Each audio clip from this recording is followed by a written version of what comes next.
Vídeo rápido e no vídeo de hoje nós vamos ver se realmente as elétricas não valem mais a pena como investimento, se quem investiu perdeu dinheiro com essas ações. Vamos falar sobre a Auren, Transmissão Paulista, resultado, dividendos de cada uma delas e no final do vídeo um comparativo rápido de todas essas empresas. Sempre lembrando que na parte de baixo de todos os vídeos eu deixo uma lista de indicação de livros que você tem que obrigatoriamente ler antes de investir em alguma ação, antes de entrar no mercado de capitais.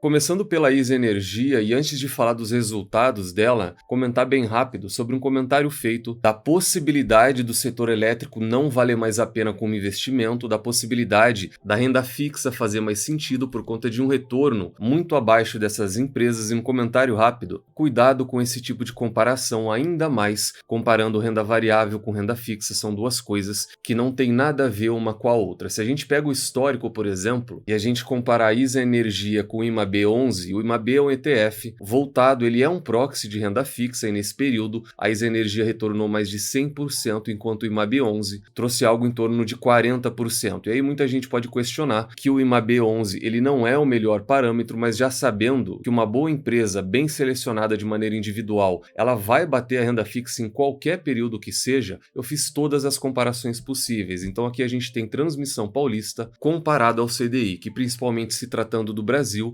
sempre vai oferecer um retorno muito bom. E nos últimos 20 anos, de 2005 até 2025, Transmissão Paulista retornou quase 2.300%, enquanto o CDI retornou 600% no período. É um retorno muito acima da renda fixa, e quem investiu R$1.000 em Transmissão Paulista lá atrás, hoje tem aproximadamente R$24.000. Quem investiu R$1.000 no CDI, hoje vai ter algo em torno de R$6.000 a R$7.000. Saindo dessa janela de 20 anos e vindo agora para a última década, de 2015 a 2025, Transmissão Paulista retornou 360% contra 134% do CDI. Quem investiu R$1.000 em ISA Energia tem hoje aproximadamente R$4.600. E para quem acredita que o CDI não é parâmetro e que o IMAB 11 também não é parâmetro, eu trouxe aquele que seria mais aproximado. A melhor performance que a gente tem é o IMAB e talvez o IMAB 5. Então TRPL4 contra o CDI e contra o IMAB, nos últimos 20 anos, Transmissão Paulista retornou 2.293 contra 900 no IMAB e 600 do CDI. Quem investiu R$1.000 em TRPL4 tem hoje nas ações que são ISA E3 e ISA E4 R$24.000. Saindo de 2 décadas e vindo para os últimos 10 anos, ainda assim, o retorno de Transmissão Paulista ele é muito superior, são 350% contra 171 do IMAB e 134 do CDI. Quem investiu R$1.000 em Transmissão Paulista tem hoje mais de R$4.500. Então esse é o retorno que uma boa empresa selecionada de maneira individual oferece. Com qualquer parâmetro que seja de renda fixa, ela sempre vai retornar muito acima, e não é pouca coisa. Então comparar a rentabilidade já é algo errado, e comparar a rentabilidade de renda fixa com a renda variável é algo pior ainda. As empresas elas passam realmente por um momento mais difícil, vou comentar isso no final do vídeo, mas isso não quer dizer que elas passaram a ser investimentos ruins. O grande problema dessas empresas é a questão de dívida e alavancagem, só que não é a primeira vez que essas empresas lidam com isso. Aqui a gente está falando da ISA Energia, e ela por diversas vezes já lidou com uma alavancagem alta. Se a gente olhar para a Taesa, por exemplo, a dívida está alta, mas por várias vezes ela também lidou com cenários assim. E qual que é o problema quando o setor elétrico entra nesse tipo de situação, ou melhor, quando eles entram nesse ciclo de investimentos? É porque toda vez que a gente olhar para os períodos de maior alavancagem, só selecionar eles aqui, a gente automaticamente vai olhar para períodos de baixo retorno de dividendos. Então 2019 e 2023 os dividendos foram baixos, porque se a gente olhar a alavancagem nesse período, a alavancagem ela estava muito alta. Então o setor elétrico ele é cíclico, mas isso não quer dizer que ele não seja extremamente rentável. Então cuidado com aquilo que você assimila do seu youtuber favorito. E renda fixa a gente só pode comparar retorno histórico, porque daí a gente tem uma boa base, a gente tem um proxy de um ativo livre de risco e o prêmio que a ação gera sobre ele, porque a ação ela carrega um risco muito maior. Agora, que a renda renda fixa paga XX, ela paga 2 dígitos, e determinada ação paga apenas X, apenas um dígito, vamos pegar o próprio exemplo do Banco do Brasil. A gente acabou de ver um retorno de só 7% de dividendo, só que o dividendo ele é apenas um item. Composição do retorno total ao sócio, ele tem 5 itens. E quando a gente olha o Banco do Brasil nos últimos 20 anos, ele retornou 4.400% ao sócio. Quem investiu só R$1.000 na empresa, mesmo com essa remuneração atual baixa, ao longo de todo esse período transformou só R$1.000 em quase R$45.000. Então o retorno atual não interessa em nada para quem investe em renda variável. O longo prazo é a única coisa que interessa, ainda mais quando a gente fala do setor elétrico, setor de utilities, sempre ofereceu retorno. Essa daqui é a DRE, por exemplo, da Transmissão Paulista que a gente está falando dela. A receita cresce no longo prazo, lucro cresce no longo prazo e os dividendos da empresa também crescem no longo prazo. Então deixa essa comparação. Caso você queira ser um investidor focado em ações, a renda fixa ela só tem uma utilidade, que é de rentabilizar o caixa até o momento que o investidor volte ele para alguma ação ou para renda variável. Falando em dividendos, a gente tem a última Datacom daquela série de 3 pagamentos que a empresa fez. Ela fica para o dia 11 de março, a data de pagamento é no dia 21 de março e o valor líquido é de 67 centavos por ação. Olhando para o resultado agora, foi um resultado muito em linha. Genial destaca um capítulo sem graça, mas um filme ainda muito bom. Como a gente está falando de uma empresa onde a tendência dela é de se alavancar cada vez mais a partir de gestão e controle de custos, ela faz toda a diferença e o PMSO nesse trimestre, ele cresceu apenas 1% na comparação anual. Isso mostra todo o controle de custos recorrentes que a companhia tem. Só que além desses, a gente tem custos não recorrentes e foram esses que impactaram o resultado final da empresa. Esse comentário do relatório do Banco do Brasil, que tem recomendação de compra para a empresa com preço-alvo acima de R$33. E sobre o resultado dela, o balanço, a gente vai olhar para essa coluna sempre na comparação anual, quarto tri de 24 com quarto trimestre de 23, a receita líquida cresceu 4%, o custo cresceu 2,9%, então ficou abaixo do crescimento da receita. O EBITDA ele caiu 4% nesse trimestre, o lucro líquido caiu um pouco mais 10%, a rentabilidade também caiu 4,9% e o CAPEX ele disparou mais de 100%, isso daqui é o ciclo de investimentos da empresa. E um dos principais causadores dessa pequena queda do resultado ainda é a questão da RBSE.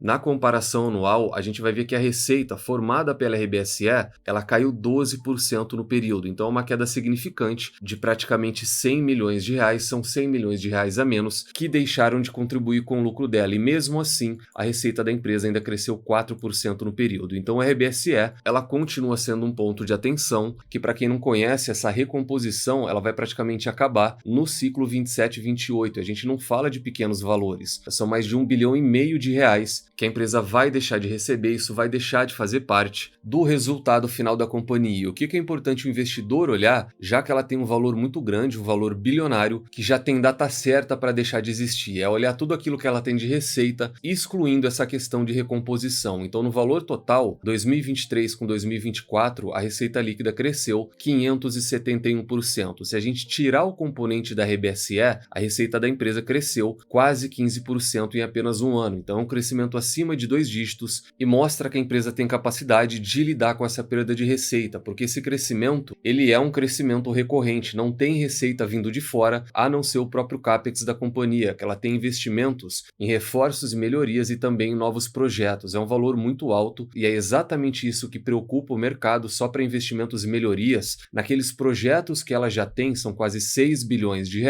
e em novos projetos Greenfield, ela tem um valor de mais de R$8 bilhões.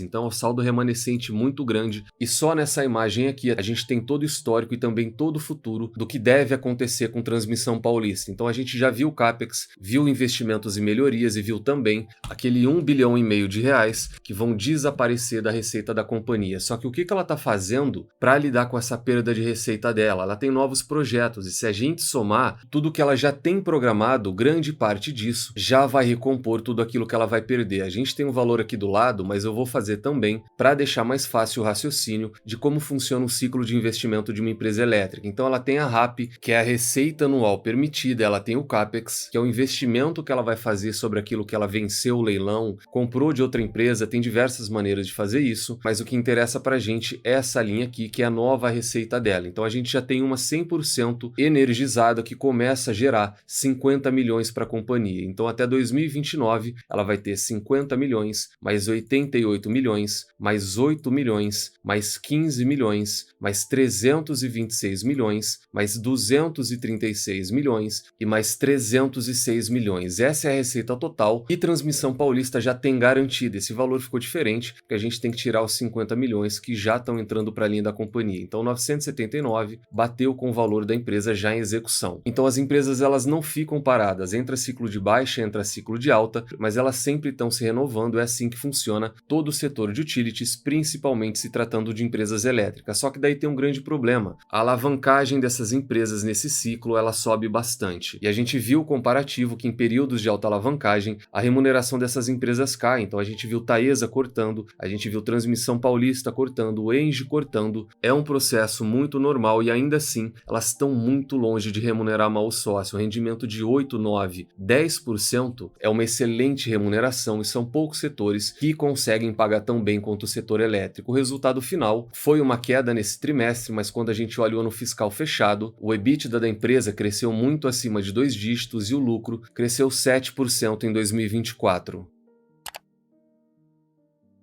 Fora isso, comentar um pouco sobre a Auren, que essa sim tem uma situação muito complicada. Ontem, depois da divulgação do balanço, a empresa caiu mais de 5% e hoje, mais uma vez, outra queda de 5%. Ela está oficialmente sendo negociada na casa dos R$7. E quando a gente olha o resultado consolidado, a receita da empresa cresceu 17%, a margem líquida caiu 5%, o EBITDA da empresa caiu quase 8% e o ajustado ele caiu 5%. Então a gente tem uma geração de caixa pior do que antes da fusão e o resultado líquido ele veio negativo, um prejuízo de mais de 360 milhões de reais. E junto com a divulgação, a empresa também trouxe a aprovação de um novo projeto eólico que só ele sozinho está orçado em mais de 750 milhões de reais. Então a gente já tem uma empresa extremamente alavancada, a relação de dívida líquida versus EBITDA veio na casa de 6 vezes, isso daqui é algo muito preocupante. Os gestores que antes queriam diminuir essa alavancagem no intervalo de 1 a 2 anos para casa de 3 vezes, eles já deram uma declaração que vai ser preciso um período maior de 3 a 4 anos para baixar essa alavancagem, que é o grande foco da empresa. A dívida líquida da empresa saltou para quase 20 bilhões de reais e a dívida bruta está muito próxima de 30 bilhões de reais. Uma das consequências disso, que a gente estudou também no caso da Cosan, é a quantidade de despesa financeira e o resultado final financeiro que sempre corrói o lucro líquido. Foi mais de meio bilhão de reais negativo nesse trimestre, porque a gente tem uma Selic muito alta, uma dívida bruta também muito alta, daí a gente vai ter todos os encargos, juros e outras despesas financeiras que devem atrapalhar e por um bom tempo o resultado final e consequentemente payout, dividendo, tudo aquilo que ela distribuía para o sócio. A situação da Auren, essa sim é um pouco mais complicada. Lá atrás já era difícil, porque quem acreditou nas recomendações e investiu o dinheiro já perdeu mais da metade de tudo aquilo que investiu na empresa. No dia de ontem a gente fez um vídeo lá na nossa área de membros estudando a empresa, dividendos, dívida, perspectiva futura. Então, se você não faz parte da comunidade, considere fazer, porque lá a gente sempre estuda de maneira um pouco mais aprofundada as empresas e eu coloco também a minha opinião se faz algum sentido ou não continuar investindo nessas empresas.